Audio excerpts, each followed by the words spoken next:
చంద్రగ్రహణం సందర్భంగా తిరుమల శ్రీవారి ఆలయంతో పాటు అనుబంధ ఆలయాలు సైతం మూతపడ్డాయి.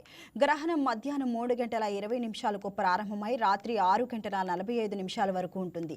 ఈ నేపథ్యంలో ఆలయ సంప్రదాయం ప్రకారం ఉదయం 9 గంటలకు ప్రధాన ఆలయాలతో పాటు అనుబంధ ఆలయాలు మూసివేసినట్లు టీటీడీ అదనపు ఈవో వెంకయ్య చౌదరి తెలిపారు. 10:30 గంటల పాటు శ్రీవారి ఆలయం మూసివేయనున్నట్లు వెల్లడించారు.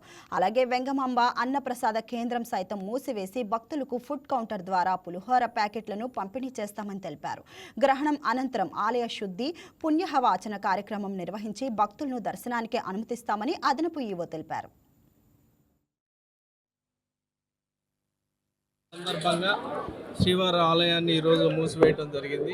8:30 గంటల నుంచి 9:30 మన మహాద్వారాన్ని క్లోజ్ చేయడం జరిగింది. భక్తులు కూడా నిన్నటి నుంచి ఈరోజు మార్నింగ్ ఏ రకంగా అయితే 8 కల్లా అందరికీ దర్శనం చేయించాలనుకున్నామో అలానే 8 కల్లా అందరికి కూడా దర్శనం చేయించి భక్తులను అందరినీ కూడా పంపించడం జరిగింది. క్యూ లైన్లో కానీ అలానే కంపార్ట్మెంట్స్లో కానీ ఎక్కడా కూడా భక్తులు లేకుండా వాళ్ళకి ఆల్రెడీ దర్శనం చేసి పంపించడం జరిగింది.